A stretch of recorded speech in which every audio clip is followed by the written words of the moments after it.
오늘 본문은 19장 1절부터 사실 연결된 부분이고 같은 주제이지만 조금 나누어서 좀 생각을 해봅니다. 예수님께서 바리새인들이 어떤 이유가 있으면 아내를 버려도 되냐라는 이 질문을 하죠. 이 질문을 받고 예수님께서 부부는 본래 처음부터 시작부터 하나가 되면 나누어서는 안 된다, 이 말씀을 하십니다. 그래서 이 바리새인과 예수님의 이 대화를 듣고 있던 제자들이 좀 마음에 걸린 것이 있었던 것 같아요. 근데 그 자리에서 말을 못하고 예수님과 이제 따로 있을 때에 질문을 던집니다. 예수님의 제자는 늘 그랬거든요. 예수님을 따라다니면서 예수님이 이제 강론하시고 가르치실 때에 그 자리에 궁금한 것이 있으면 좀 가지고 있다가 제자들과 예수님이 따로 모였을 때에 질문을 던진 내용들을 우리는 많이 볼 수 있습니다. 그 한 예가 이제 마태복음 13장에 보면 예수님께서 무리들에게 네 가지 밭의 비유를 가지고 말씀을 전하십니다. 그때 제자들이 그 네 가지 밭의 의미를 분명히 알지를 못했어요. 이해를 못했습니다. 근데 그 자리에서 질문을 던지지 못했고 제자들이 소그룹으로 예수님과 함께 모였을 때에 또 질문을 하고 또 예수님은 거기에 대해 대답을 하시는 것을 우리는 봅니다. 오늘도 같은 방식으로 이 바리새인들이 이혼해도 됩니까? 라는 질문에 예수님의 가르침을 듣고 제자들이 마음에 생겨난 자신들의 생각을 가지고 예수님께 다시 질문을 하는 거죠. 그 질문의 내용은 이제 독신의 문제입니다. 독신, 혼자 사는 문제에 대해서. 여러분, 이 독신의 문제는 사실 당시 사회적 문화 속에서 그렇게 흔했을까라는 생각을 좀 해봅니다. 그렇게 흔하지 않았을 것 같은 생각이 드는 것이, 그 당시에는 이제 결혼하는 것을 당연하게 생각했죠. 그렇죠? 그리고 그 유대인들 입장 같은 거 보면 결혼해서 자녀를 많이 낳는 것이 복이다, 이렇게 생각하던 시대입니다. 그러니까 뭐 독신주의라는 말은 거의 찾아보기 어려운 그런 시기죠. 특별히 여자들 같은 경우에는 거의 없을 거고요. 근데 이제 남자들 같은 경우는 좀 있지도 않았을까 생각을 좀 해보기도 하는데요. 그러나 오늘날은 이 독신주의, 이 비혼주의가 굉장히 많이 늘어나고 있습니다. 그 사회적 현상인데요. 그 한국의 통계청에 따르면 한국의 그 혼인 건수가 2011년부터 이렇게 계속해서 이제 급감하기 시작했다고 그래요. 그래서 2011년에 혼인 건수가 32만 9,087건이었는데 그것이 이제 작년 2020년 통계를 보면 21만 3,502건으로 줄었다고 합니다. 뭐 코로나 영향도 있겠지만 사실 뭐 작년 그 전에도 계속해서 이렇게 줄어온 거죠. 그러니까 10년 사이에 한 10만 건, 거의 뭐 10만 건 정도가 줄은 수치입니다. 그러다 보니까 뭐 자연스럽게 결혼을 안 하니까 출생자 자녀 아이들도 수도 줄어가고, 그러다 보니까 나타나는 것이 인구 절벽 현상도 이제 나타나고 인구 감소가 이제 시작되고 하는 거죠. 그래서 지난 시간에도 잠시 말씀을 드렸지만 이 결혼이라는 것이 그냥 단순히 두 사람이 만나서 같이 사는 이런 문제가 아니고 이 사회를 유지해 주는 데 있어서, 인류를 유지하는 데 있어서 굉장히 중요한 문제가 된다라는 겁니다. 그렇기 때문에 우리 그리스도인들은 기본적으로 이 독신주의자가 되거나 비혼주의자가 되어서는 안 될 것 같은 생각이 듭니다. 뭐 그렇다고 해서 또 무조건 다 결혼을 해야만 한다라는 것도 아니잖아요. 그렇죠? 오늘 본문에도 보면 결혼을 하지 않고 독신으로 살아도 되는 경우에 대해서 이야기를 하고 있는 겁니다. 예수님께서 이야기하시는 것은 세 가지죠. 세 가지.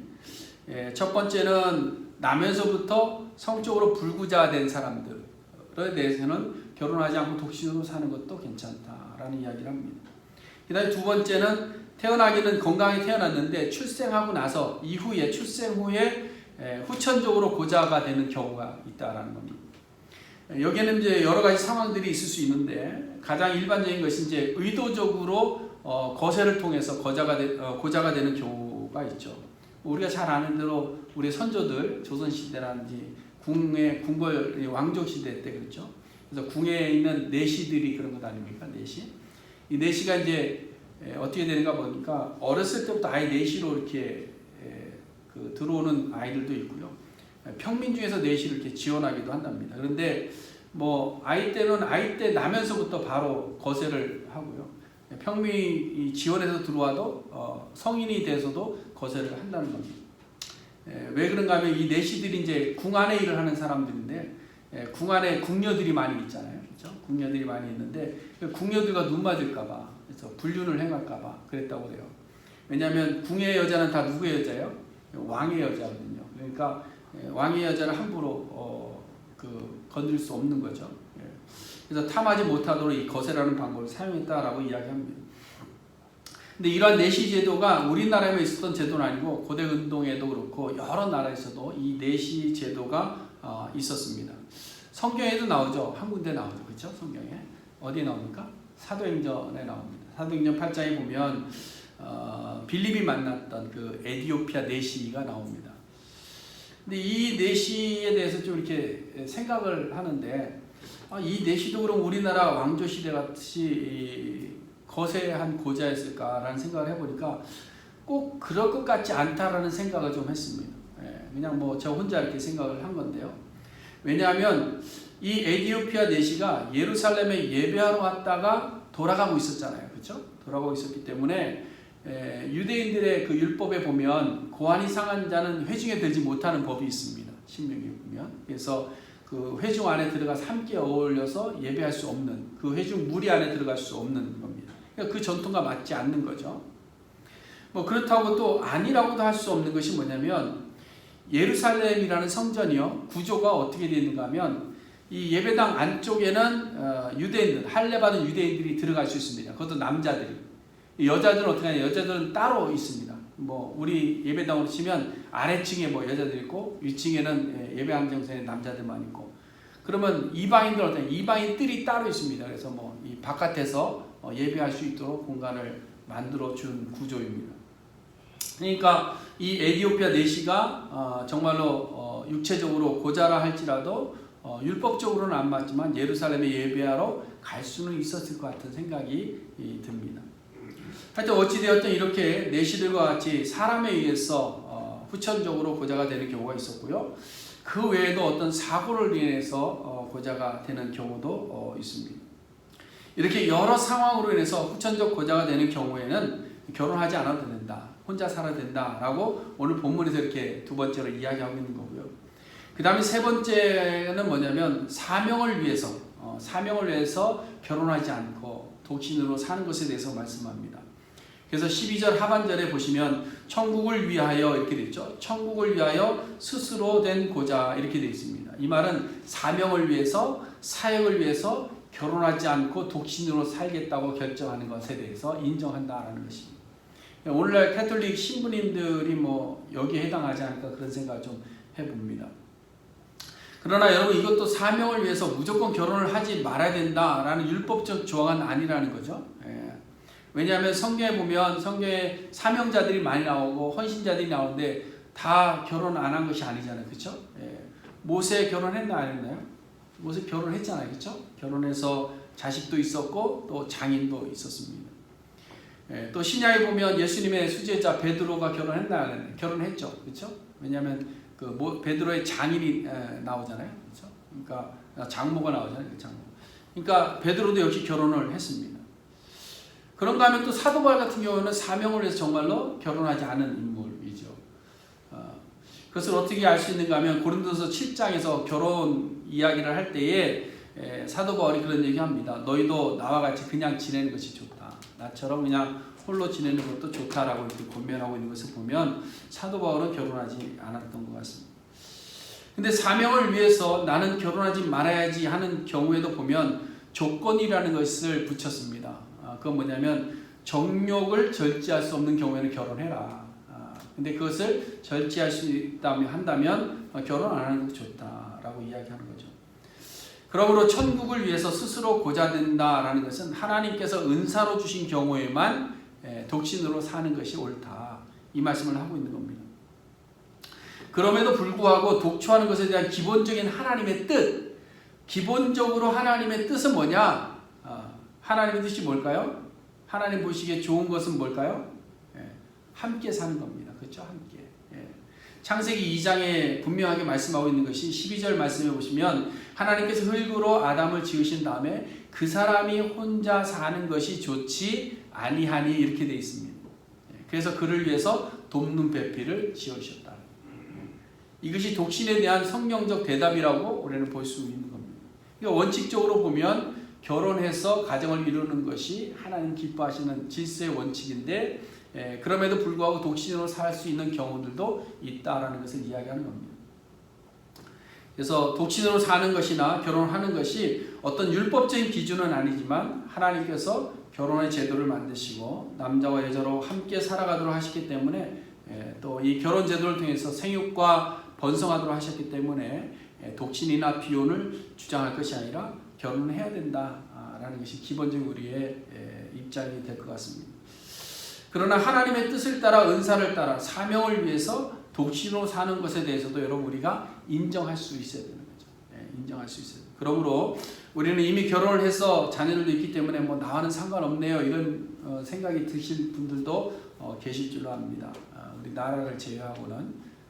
근데 우리의 자녀들의 문제도 있잖아요, 그렇죠? 우리 자녀들의 문제도 있고 또 이것이 사회적인 어떤 그 결혼에 대한 인식의 변화의 문제들도 사실 있는 겁니다. 그래서 이 변화에 대해서 우리가 동조하거나 무관심해서는 안 될 줄로 압니다. 그래서 우리가 이미 결혼하고 결혼 생활을 하고 있다 할지라도 이 결혼에 대한 확고한 우리 생각들이 분명해야 되지 않겠는가라는 생각을 하는 거죠.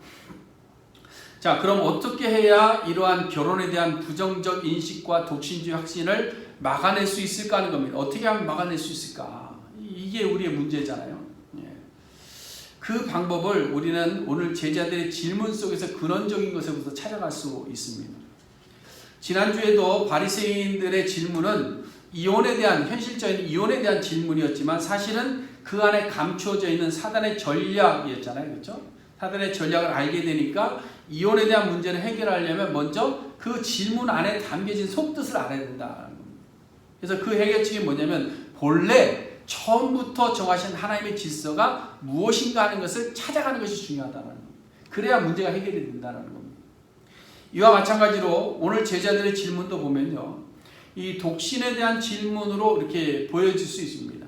근데 그 안에 감춰져 있는 인간의 어떤 이기적인 자유주의에 대한 욕구, 그 욕구 속에서 사실 이 질문이 나온 거거든요. 여러분 10절 말씀을 한번 우리 다시 볼까요? 10절 보시면 예수님께서 이혼을 정해야 됐거든 음행한 이유에서만 이혼을 해라 이렇게 말씀하신 것에 대해서 예수님의 제자들이 이의를 제기하잖아요. 근데 보세요 어떻게 되는가? 제자들이 이르되 만일 사람이 아내에게 이같이 할진대 장가들지 않는 것이 좋겠나이다. 여러분들은 이 본문에서 제자들의 질문의 뉘앙스가 어떻습니까? 결혼하지 않는 문제에 대해서 정말 심도 깊게 생각해서 예수님의 조언을 듣고 싶어서 이런 질문을 한 것 같습니까? 저는 좀 그렇게 들리지 않았어요. 근데 이 메시지라는 책을 쓴 유진 피러슨 목사님도 아마 그런 것 같아요. 그래서 이 부분을 이렇게 의역하고 있는데요. 그것이 결혼의 조건이라면 우리는 막막합니다. 어쩌자고 결혼을 하겠습니까? 조금 더 적나라하게 표현을 하면 이렇게 할 것 같아요. 결혼하고 나서 이혼할 수 있는 조건이 음행의 조건 외에밖에 없다고 한다면 뭐하러 결혼합니까? 답답하게. 지금까지 우리는 그렇게 살았고 꼭 그렇게 마음에 들지 않는 부분이 있어도 꼭 참고 살아야 된다면 차라리나 결혼하지 않겠어요. 이렇게 들리는 거죠. 여러분 이 질문이 근데 바리새인들의 질문이 아니라는 거예요. 이거 좀 구분한 이유가 뭐냐면 앞에 질문은 바리새인의 질문이고요. 뒤에는 제자들의 질문이에요. 그래서 아니 어떻게 예수님의 제자들, 예수님을 따라하는 제자들도 똑같은 이런 생각을 하고 질문을 할까 이런 생각이 드는 겁니다. 근데 생각해보니까 제자들이 예수님과 함께 다니면서 예수님이 배우던 기간이 얼마일까요? 2년 조금 넘은 거예요. 길어야 2년 좀 넘은 거예요.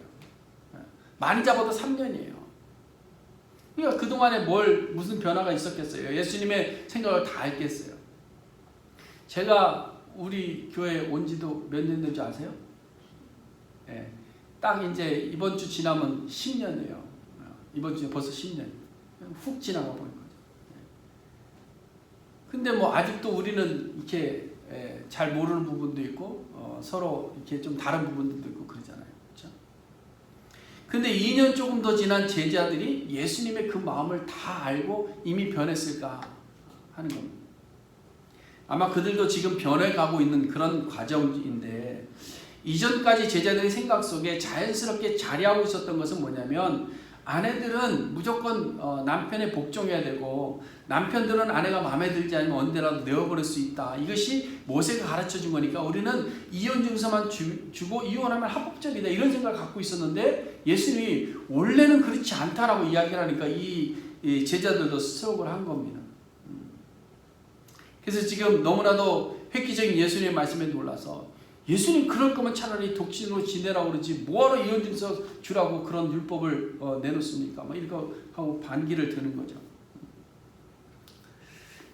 남편들만이 가지는 어떤 이기적인 어떤 자기들의만의 자유를 포기할 수 없다라는 겁니다. 포기할 수 없다.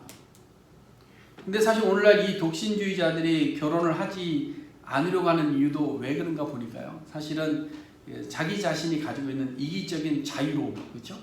그것을 뺏기기 싫은 겁니다. 그것이 뺏기기 싫은 거예요.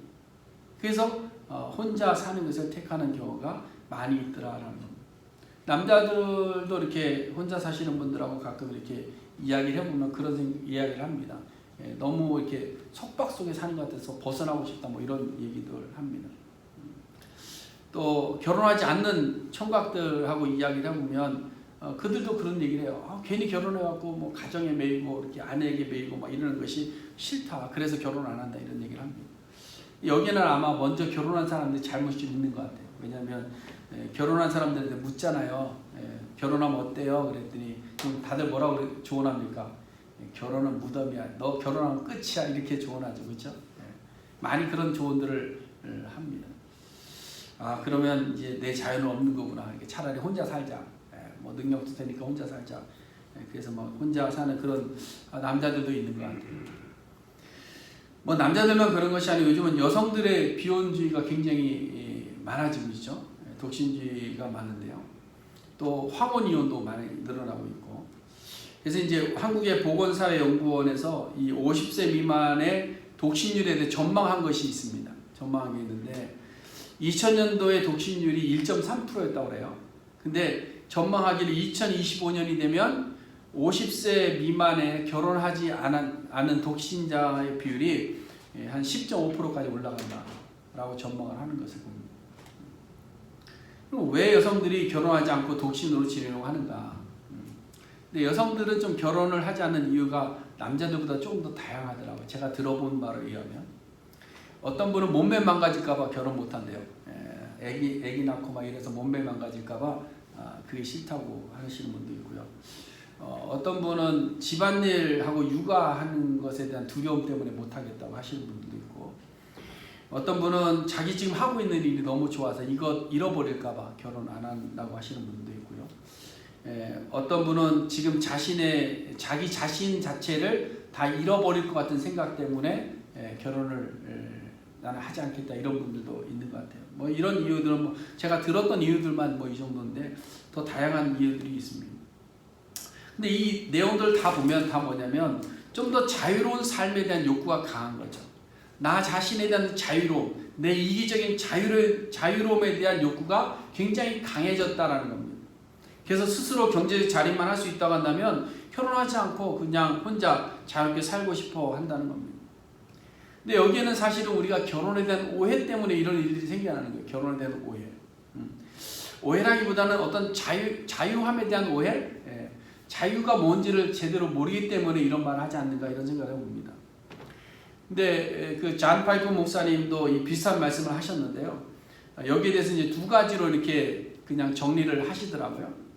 하나는 이런 독신주의자들은 결혼을 속박과 억압으로 오해하기 때문이다. 이렇게 이야기를 하고요. 두 번째 이유는 독신을 해방과 자유로 오해한다 이렇게 이야기를 합니다. 그러니까 결혼은 속박과 억압으로 오해하고 독신으로 사는 것은 해방이고 자유다라고 오해한다는 사실이죠. 그래서 독신주의자가 많아진다는 겁니다. 근데 여러분 진정한 자유가 무엇일까요? 자유가 내 마음대로 하는 것이 자유입니까? 그럼 내가 자유롭게 한다면 그럼 다 그것이 행복할까요? 또 행복한 결론을 얻습니까? 그렇지 않잖아요. 우리가 성경에서 한 예를 보면 우리가 잘 아는 탕자, 그렇죠? 탕자는 한 비유를 말씀하고 있는 거지만 이 둘째 아들이 집을 나갔는데요. 여러분들은 왜 나갔다고 생각하십니까? 비즈니스에 대한 비전 때문에 나갔습니까?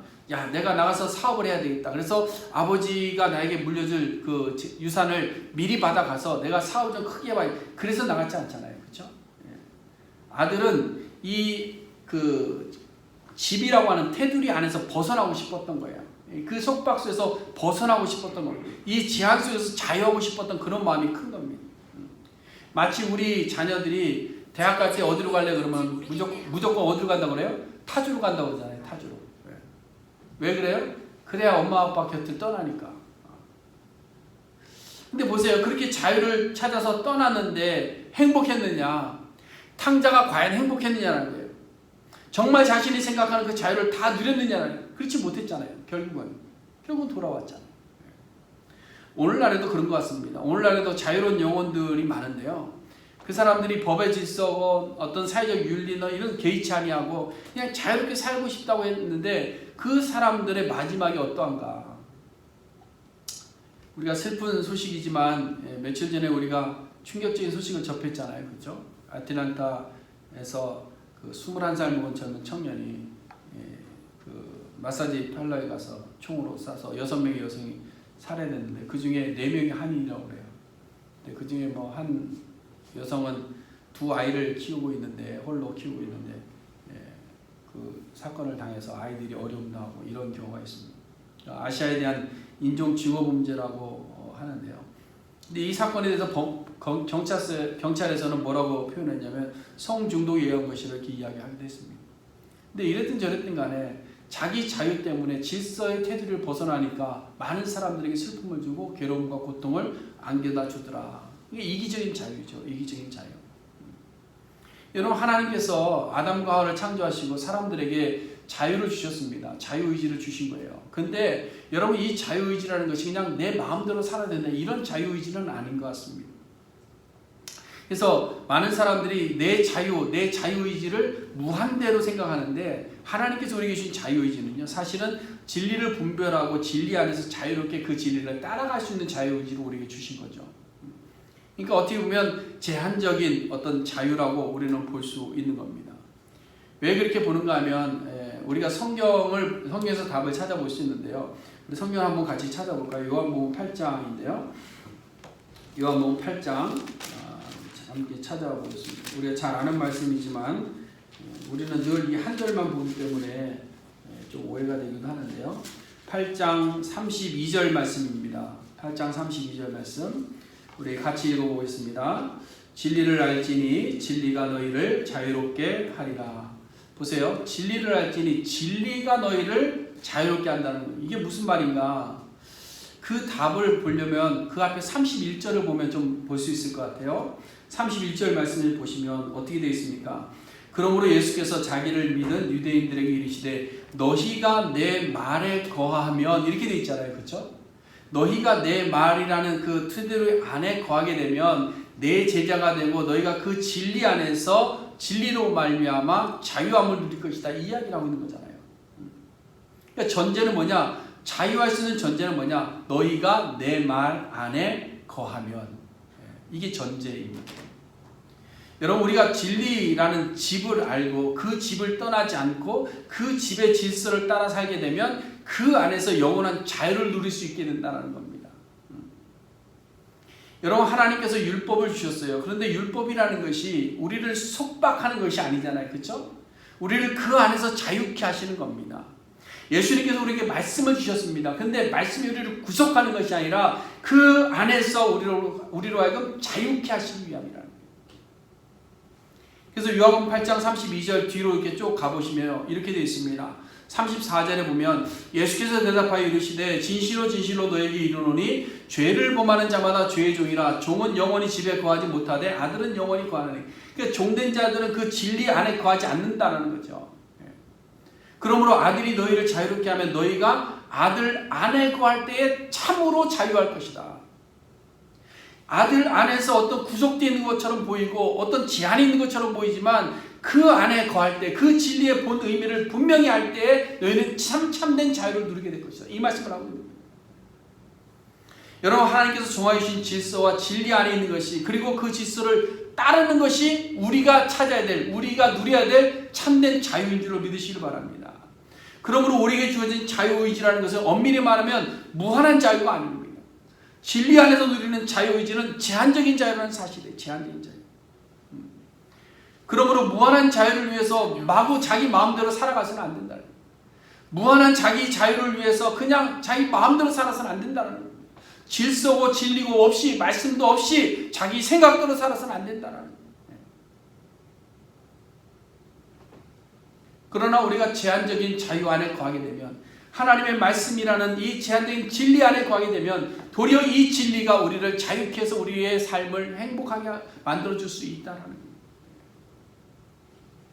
다시 제자들의 질문으로 돌아가서 보면요, 제자들은 하나님께서 정하여 놓으신 결혼의 질서와 결혼이 가지는 본질 안에서 가지게 되는 참된 그 결혼의 행복을 진짜로 알지를 못했던 겁니다. 그냥 자기들이 누리는 강압적인 삶의 모습, 그냥 자기들의 이기적인 자유함, 마음대로 버릴 수 있는 자유함을 그 속에서 결혼의 행복을 누리려고 했던 거죠. 그건 참된 자유가 아니라는 겁니다. 결혼의 진리가, 결혼의 질서 속에 누릴 수 있는 참된 자유함의 행복이 아니라는 사실. 여러분, 오늘날에도 자꾸 비혼과 독신주의가 늘어나게 되는 것은 뭐냐? 결혼의 질서 안에서 결혼의 행복을 찾지 못하는 거예요. 결혼의 질서 안에서 나의 행복을 찾지 못하는 겁니다. 결혼의 본질의 삶을 우리의 삶으로 보이지 못하는 겁니다. 그러다 보니까 젊은 세대들이 우리의 결혼 생활을 바라보면서, 아, 저렇게 살 거면 내가 뭐하러 결혼하지? 결혼하지 말아야지. 그게 독신주의자들이 많이 늘어나는 거예요. 이러한 사회적 변화의 흐름을 막아내려면 결국 뭐냐?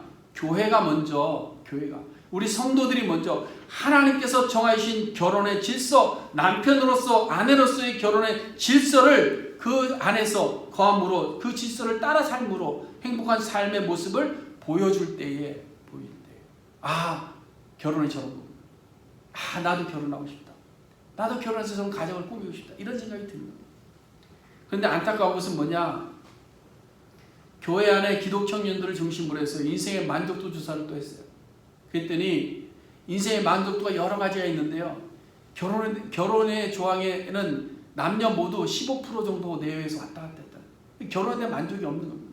그러니까 교회 안에서도 성경적 질서를 알고 하나님의 질서를 알매도 불구하고, 결혼의 복이라는 것을 알매도 불구하고 비혼주의가 많더라.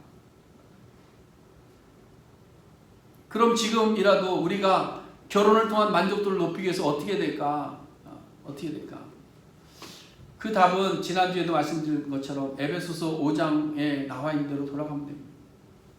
하나님께서 정하신 질서를 따라 남편들은 남편으로서 내가 해야 될 의무, 남편다움을 위해서 사는 우리 존재들이 된다.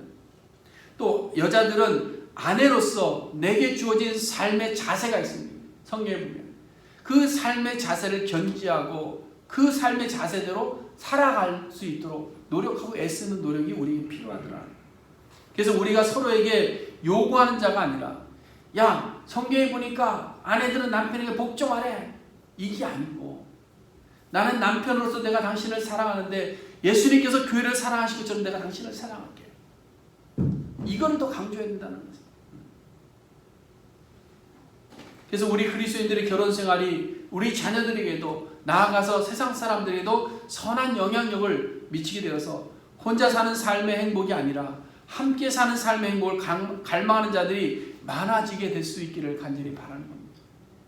그래야 세상의 비혼주의가 줄어들고 독신주의가 줄어들고 결혼을 통해서 행복을 찾아가고, 결혼을 통해서 우리의 인류가 보존되어지고, 결혼을 통해서 우리의 삶의 모습들을 새롭게 발견해 나가게 될 줄로 믿습니다.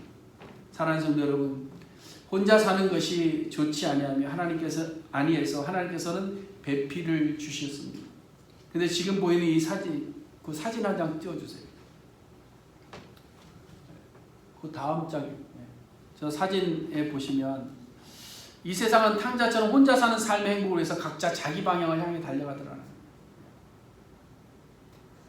하나님께서 정해놓은 질서를 따라 함께 가기보다는 나는 내 맘대로 갈 거야 라는 자기 방향으로 따라서 가더라라는 겁니다. 그러나 그 끝에는 행복이 아니라 외로움과 불행과 고난과 아픔의 절벽이 우리를 기다릴 것입니다. 여러분, 우리는 진리 안에 있어야 됩니다. 하나님의 질서 안에 있어야 됩니다. 세상이 타락하는 것은 다른 것이 아니라 하나님의 진리가 허물어지고 하나님의 질서가 허물어지는 겁니다. 그러나 우리가 그 진리 안으로 돌아갈 때에 우리는 참된 자유함을 누릴 수 있게 되는 줄로 믿습니다. 오늘 제자들의 질문은 진리의 말씀을 들었음에도 자기들의 이기적인 자유를 포기하지 않겠다는 헛된 주장입니다. 억지입니다.